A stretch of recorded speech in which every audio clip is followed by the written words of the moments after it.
Merci, Monsieur, Mesdames les honorables députés, Messieurs les membres du gouvernement, Monsieur Gagny Sakho, puisqu'il est le seul ici, président d'organes, mes chers collègues directeurs généraux,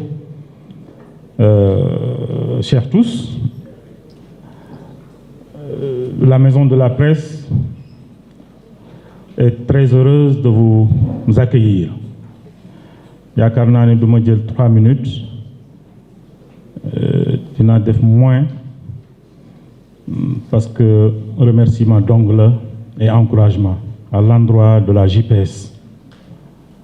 Je pense que nous sommes dans un moment, dans un tournant décisif ci réew mi nga xam ni dafa soxla communication. J'en parle parce que je suis communicant. Lansana Gagny Sakho, mon très grand frère, mu ngi doon wax ni nous sommes dans un pays où l'opposition a plus d'argent que ceux qui sont au pouvoir. Et tey boo xoolee cette opposition qui est inexistante, mais certaines personnes qui font partie de cette opposition ou des ñoo xamante ne xëy na seen intérêts sont menacés ñoom ñooy jël seen million di ko jox ñenn ci ñoo xamante ne dañ leen di wax dem leen defari fen parce que fa lañ toll réew mi ba léegi ngeen jéggal ma ci kàddu yi dafa bëri ay naafeq rawul ñu ne la jëlal xaalis nga dem ci plateau télé wala nga dem fenn demal defaril ma fen. Je pense que suñu dégloo communication professeur Mounirou personnellement loolu laa ci jàpp mooy il y a un déficit de communication et lii nga xamante ne moom lañ nekk di dégg nekkul dëgg et dañ ko war a rectifier et loolu nous sommes tous interpellés. C'est pourquoi je félicite et je remercie la JPS pour cette initiative. Mais mon très cher collègue, je voudrais que lii mu génn ci salle bi mu dem dans un débat public, dans un débat de la rue, pour que nit ñi mën a approprier ci li nga xam ne moom lañ nekk di waxtaanee fii. Ce serait très intéressant parce que li ñu dégg fii ñun ñi participer mbedd mi bu ko déggee dinañ xam ne li ñuy wax ci télé yi ak li ñuy wax feneen du dëgg. On a eu la chance d'avoir Ousmane Sonko, on a eu la chance d'avoir Diomaye, on a eu la chance d'avoir ce pouvoir. lii bu amuloon tey duñ fi taxaw di wax waaye ñi ngi taxaw feneen di paccoo réew mi parce que fa lañ toll woon mooy kenn ku nekk jël la nga moom ci réew mi nga dem sa yoon réew mi fa lañ toll te bu ñu bàyyi woon mu jàll fa la ñuy toll tey. kon véritablement je vous félicite, je félicite la JPS, les panélistes professeur Mounirou ak docteur Aliou, véritablement merci pour cette leçon que vous nous avez accordé aujourd'hui. Ça va nous permettre, ci d'autres débats, ñun tamit ñu mën a participer, ñu mën a am des éléments de langage pour pouvoir riposter. Parce que jot na nag ñu dem ci communication ñu bañ leen fekk ci li ñu nekk waaye ñu fekk sénégalais ci li ñu nekk mu wax leen li ne. jërë ngeen jëf, asalaamaaleykum wa rahmatullahi taala wa barakatuh.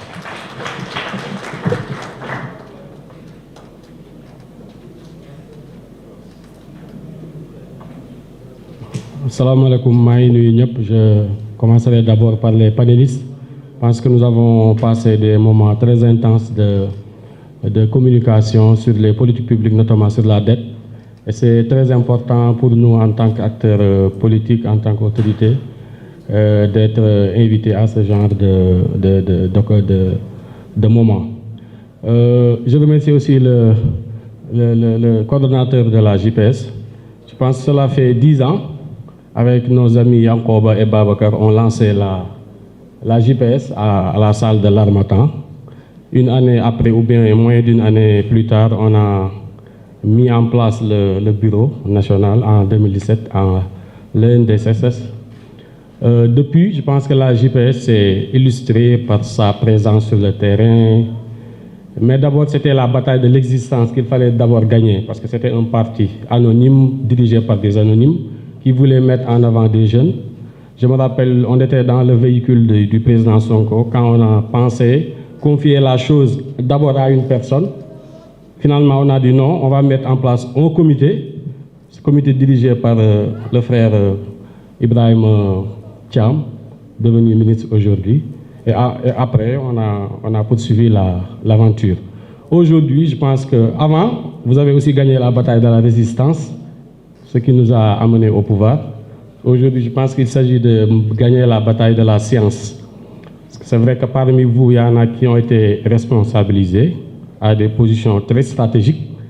Mais je pense que, en tout cas, moi, je connais un peu les ressources humaines au niveau de la JPS. Il y en a de très bonnes ressources au niveau de la JPS. Je ne sais pas pour vous jeter des fleurs, mais je sais que, comme Amadou Bala dit dernièrement à Khombol, fii 5 ans, 10 ans, les anciens, les doyens, là, les Gagny Sakho, les Mounir vont tous dégager le plancher et laisser la place aux jeunes parce qu'on est à l'ère de la jeunesse, mais il faudrait que cette jeunesse-là soit formée et que l'occasion humaine soit dimbali. On a une petite expérience par rapport à l'université populaire de Dakar avec des amis, les Salimata Haute, mon assistante qui m'a abandonné. Mais je pense que l'expérience ça va nous aider. En tout cas, à chaque fois, on parle souvent de formation militante. Mais la première cible dans une organisation, ce sont les responsables. Aujourd'hui, vous tous, vous savez que, même si on est des responsables, on est des autorités, il y a des choses qu'on a entendues aujourd'hui ici qu'on ne savait pas. Parce que nous ne sommes pas forcément des économistes ou bien on n'a pas forcément fait une formation en finances publiques. Donc, on peut être une autorité et ne pas maîtriser certaines questions de politique publique. Donc, on doit se former dans tout. Et un doyen me disait, ce qui est difficile avec la politique, c'est qu'elle t'oblige à tout connaître. Et vous savez que c'est impossible, mais à chaque fois, on doit apprendre. Donc, il faudrait d'abord que ce noyau de responsables-là, que le bureau national de la JPS soit d'abord elle-même, que le noyau soit d'abord formé. Après, nous devons les militants. Parce qu'on ne peut pas former tout le monde, ce n'est pas possible. Autre chose également, il y a des astuces quand on est ensemble qu'on peut utiliser. Je sais que Ousmane a lu, par exemple, le livre de Ousmane Ndiaye sur la démocratie. C'est un livre très récent, il est très actuel, lui. Peut-être Ngagne n'a pas le temps de lire le livre parce qu'il est sur beaucoup de dossiers, ou bien Jean-Michel. Il fait une note de lecture. Parce que bon, Ngagne n'est pas obligé de lire tout. Si Ngagne lit la note de lecture, il n'est pas obligé de lire tout le livre. Parce qu'il y a des choses que je ne peux maîtriser à mon temps d'EFCO. Mais par des notes de lecture, par des débats, des choses comme ça, on peut s'aider. Parce que c'est aussi une forme de fraternité qu'on pourrait développer entre nous. Parce que fraternité n'est que c'est une ou me assister que non. Par l'échange de livres comme je le fais avec mon frère Moustapha Koli, je pense que ça aussi c'est une forme de fraternité. Donc, pour moi, vous avez tout pour réussir ce pari-là, mais ce n'est pas facile. Parce qu'on gagne à parler de régularité, de ponctualité, ça, ce n'est pas donné à tout le monde. Et je vous encourage vraiment à faire preuve de rigueur dans cette nouvelle aventure. Je vous remercie.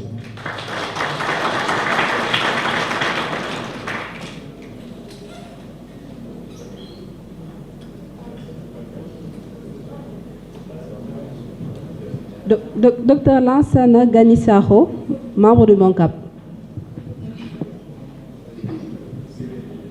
Merci beaucoup, Fanta. Je ne parle pas au nom du MONCAP, hein. Je suis simple militant de PASTEF et je parle en mon nom.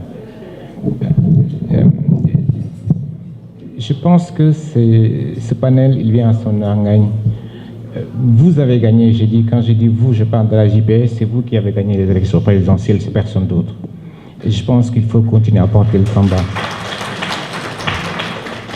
Aujourd'hui, le débat public se résume à Abdonguer, c'est comme ça qu'il s'appelle, je crois. Parce qu'on est tombé très très bas. Et nous n'avons pas intérêt à ce que ce débat se résume à ça. Je pense qu'on a parlé du presse tout de suite. La perception des Sénégalais, c'est que le presse est en train d'appauvrir les couches vulnérables. Ça n'est pas vrai. Parce que personne ne porte ce combat. Et je pense que les élections locales qui viennent, 2029, c'est maintenant que vous devez le préparer. Aujourd'hui, on n'existe pas sur l'espace médiatique. On n'existe pas, il faut dire les choses comme elles sont. La population de ce pays, elle est très jeune. C'est votre tranche d'âge. C'est vous qui êtes capable de leur parler pour que ce discours soit compris. Maintenant, sur la dette, je pense qu'il faut quand même camper les choses. La dette n'est pas un problème. Tous les pays s'endettent. Ce qui est important, ce n'est pas forcément le montant qu'on emprunte, c'est qu'est-ce que nous faisons de cet argent. Et je pense que ça, c'est quelque chose de très important. Ça, c'est le premier point. Le second point, je pense qu'on n'en a pas parlé, on ne peut pas nier que nous avons des problèmes. Le Sénégal vient d'être classé dans la catégorie 7 par l'OCDE. Et ça veut dire que nous allons emprunter de l'argent dans des conditions beaucoup plus difficiles. Ce sont des faits et on ne peut pas les nier. Cependant, tout n'est pas négatif. Je pense que le gouvernement a mis en place le PRES. Il y a des dépenses qui sont en train d'être rationalisées, il y a des efforts très importants qui sont en train d'être faits. C'est sur ça qu'il faut communiquer. Mais il ne faut pas oublier le passé. Pourquoi nous en sommes arrivés à ça? Les choses sont très factuelles. Je pense que le directeur de la dette publique en a parlé. Au niveau du secteur parapublic, on a créé des sociétés anonymes. C'est la RTS, c'est la Sénélec, c'est Petrosen, c'est peut-être Laser, mais qui sont partis s'endetter en dehors de tout contrôle de l'État. C'est ça qui a en réalité explosé la dette. Le second point, comme je le dis tout de suite, le problème de la dette, ce n'est pas l'argent, c'est l'efficacité. Quand vous construisez le stade Abdoulaye Wade, quelle est la valeur ajoutée de ce stade? On a fait le TER. Quand on faisait le TER, on a parlé de 12% de rentabilité. Aujourd'hui, mais le TER est en train d'asphyxier les finances publiques parce que simplement, c'est un projet qui n'est pas structurant.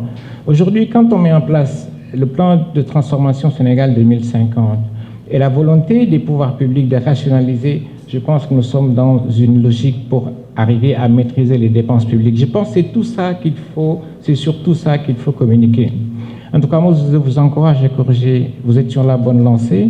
Maintenant, il y a d'autres problématiques qui sont très importantes. C'est l'industrialisation, c'est l'emploi des jeunes. Et je pense que ce sont des thèmes actuels. Et quand on sortira de ça, je suis heureux que le ministre Monirou est prévu de vous faire une note. Mais je pense qu'il faut après le partager, mais avec un langage très simple et pas technique.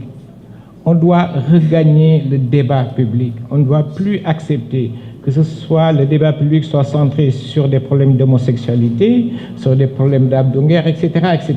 Il faut monter le niveau. Nous avons intérêt à le faire.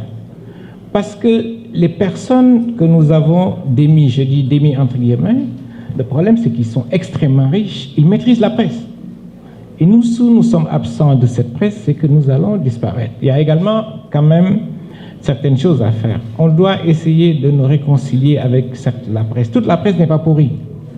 On ne peut pas se mettre à dos tout le monde et espérer pouvoir gagner le débat avec la presse. En tout cas, moi, je vous encourage fortement à continuer cette tendance. Vous serez les porteurs de la victoire de demain. Merci beaucoup.